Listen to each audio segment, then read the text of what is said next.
There was a comment on a recent video complaining about replays from Ryder of Rohan, even though Ryder of Rohan wasn't in the video and for some reason took a shot at Coops. So in honor of that, I've got Ryder of Rohan versus Coops today, and Ryder coming in hot with Norsca, or should I say ice cold, with Throg here, the Troll King, leading the way. He's got Soul Crusher, Mammoth, some Marauders up front, Skin Wolves with a couple of Javelin Hunters. Nice anti-large component between those units. A little bit of Great Weapon Marauders out of this flank here, just for some extra infantry power. Hoops has got a very cool thematic build here, all demons under Epidemius, with lots of Plague Bearers. He's got Nurglings, I guess technically a Mortal or two in the Chaos Sorcerer here, and Cultist also.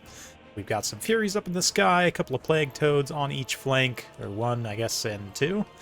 And that's basically it. Fairly straightforward. Both sides going to be rushing in on this conquest game. So, let's see. Balance of Power was wanting to favor Nurgle initially before the fight even starts here, but not so sure about that. Soul Crusher Mammoth, of course, is a Mammoth War Shrine, so it will give that nice AoE buff, which, of course, I believe a component of it is... Or no, it's not a War Shrine Mammoth. That's right. It does have the anti-large javelins on the back, so... There's that, but nice engagement kicking off down here. Javelins actually don't have great targets to throw at. Might be doing a little bit of friendly fire, but in terms of targets they can attack here, really the Toads would be the only thing, but the Skin Wolves should be able to take care of them. The Skin Wolves will trade very well against the Toads, but against a lot of these other units, they're actually going to trade pretty poorly. Skin Wolves, of course, rely on their physical resistance to shrug off damage, and all these units doing magic damage for Nurgle here is going to definitely impact that over the course of the game. We'll see, but right now, Throg getting involved here with the Cultist. We've got Epidemius, does count as large up on his Palanquin. Got to be a little bit careful not to get pummeled by Throg, but of course he's pretty tanky, as is the Mammoth, which with its collision damage is going to be absolutely wrecking shop on these infantry. Definitely will be a win condition for Norsca to keep this thing alive. Not that Nurgle has a lot to directly threaten it here, other than just trying to grind it down over time. Of course, getting rid of a lot of these support units will also help. Furies engaging here, kind of getting run down a little bit, but did manage to pretty much shadow those Hunters. And yeah, Plague Bearers also in the back line. Plague Toads still applying pressure, still plenty of units on this center location. Coops definitely just putting Nurgle on the point and defending. Pretty decent strategy. Throg here getting surrounded by Plague Bearers. His armor is not that great, so he will be taking damage from them over time, definitely, with only 55 armor, high weapon strength, almost 50 for Plague Bearers. Unit of that cost, fairly solid, considering how tanky they are. Of course, attack is not that great, but in this round on a single entity, that can somewhat be mitigated. Still not going to be super fast to DPS by any means, but we see there Exalted Plague Bearer, Summon, Crumbling, and Disintegrating. Yeah, the Plague Toads here and the infantry on the near side able to mop up their engagements, now reinforce to the point. Continue grinding down the Skin Wolves and Marauders. Skin Wolves out here on the flanks just contesting against the Toads. Absolutely beautiful. That's an engagement they'll excel in despite the Toads' magic damage. Just really an anti-large and their stats. They also have, what, like equal unit models to the Toads, pretty much? So one thing not a lot of people think about when it comes to Skin Wolves, the fact they have so many more unit models than typical monstrous infantry. Of course, the kind of power per model is somewhat low, but still, 24 of them is significant. Definitely compare them to, like, a light cavalry, almost. Yeah, it's interesting. Mammoth also going to be a key, course, as mentioned, but let's see. Ryder of Rohan doing a great job taking advantage of that charge bonus and just keeping it on the move, almost using it like a chariot, to be honest. The ABCs of chariots and shock cavalry applies here. Always be charging, right? Always be charging whenever you've got those type of units. And Soul Crusher here will be used to chase the Nurgle Sorcerer somewhat. This is actually kind of advantageous for Coops if he can get the Sorcerer away and kind of lead the Mammoth away from this the main body of this fight.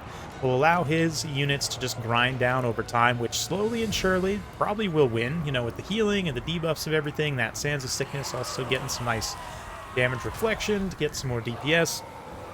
So overall, Nurgle should win the grind fight, other than mainly the Mammoth, obviously.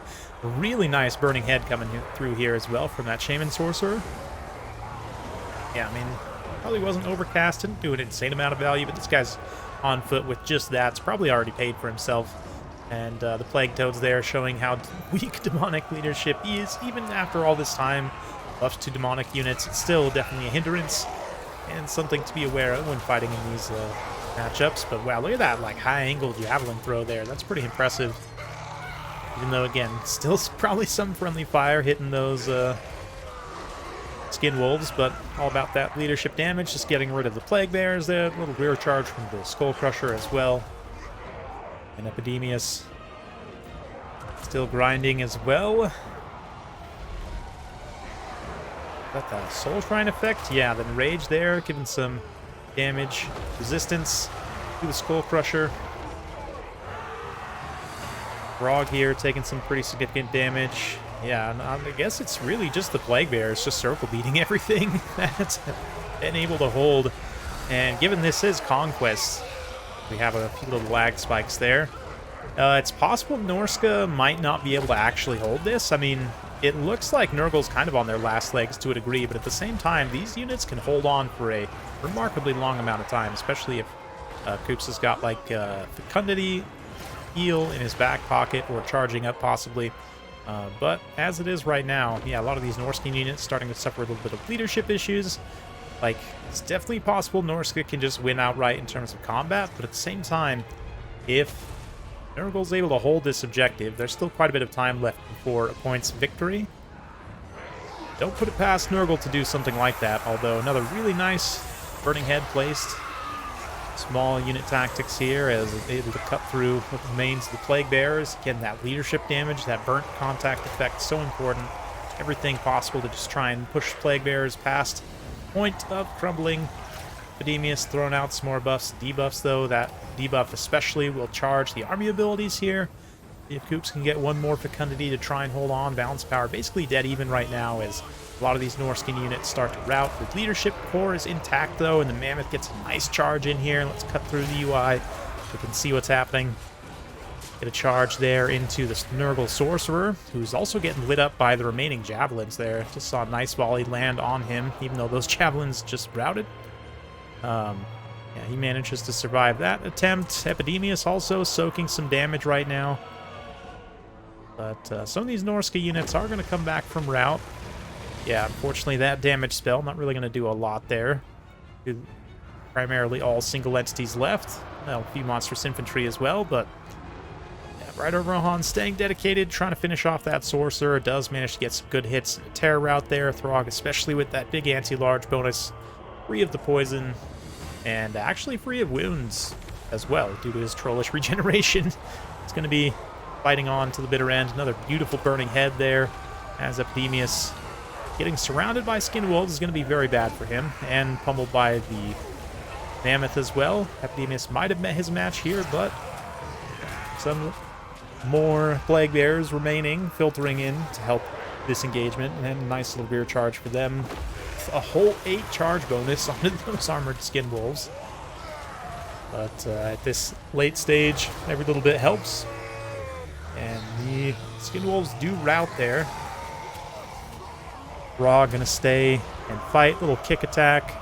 Gonna do everything he can to finish Epidemius off. Epidemius doesn't have any innate passive healing, so he's gonna be relying on that. Fecundity if he can get it.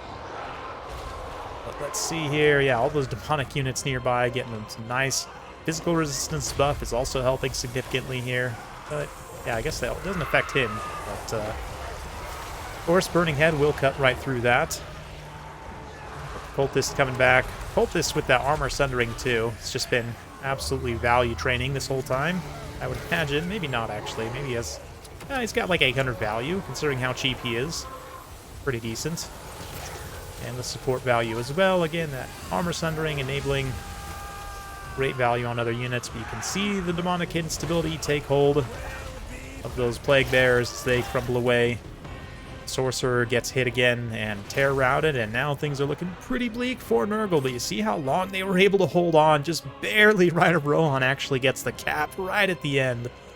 it was extremely close to being a Nurgle victory there, just purely on the points, even despite, well, did a pretty good job in terms of combat, too, holding out there until the bitter end. But a very fun game between Koops and Ryder there. Very kind of thematic for both factions. I guess maybe not fully thematic if we want to really nitpick Ryder Rohan, not taking any trolls here, but that's okay. It's definitely, the gameplay was peak. And for Koops to take mostly all demonic build and to still perform quite well against what I would say is a pretty solid Norsca build overall. Definitely nice to see. Yeah, Epidemius getting some good support value there, and Nurgle almost holding out until the end is a very Nurgle thing to do. Wow, 2,000 damage value on one plague there. That is absolutely remarkable. It goes to show how some of that support value can help, especially in that late game. Epidemius, especially increasing melee attack, honestly, is such a good modifier for Nurgle. Generally, their demon units have very low melee attack, good weapon strength, a lot of other good stats, but low melee attack. That always helps. Some great direct synergy there. On the flip side, for Norsca here, yeah, the Metal Sorcerer, I didn't even realize, just died instantly. I don't know. Didn't really do a lot, but obviously the Mammoth's super key here, and then the Skin Wolves getting some nice grind value. Even though they didn't have a lot of great high value large targets to go after, the late game, they still were able to help finish off key units. You know, Toads didn't really do much because of the presence of the Skin Wolves, and then, yeah, Marauders are just Marauders, I guess. Not really a lot to talk about there. One Javelin does a pretty good job, I guess. But a fun game overall. Hopefully you guys enjoyed that. If you like this sort of content, be sure to like, subscribe, hit that bell notification. Every time I upload a new video, you'll be notified. Thanks again. We'll see you next time.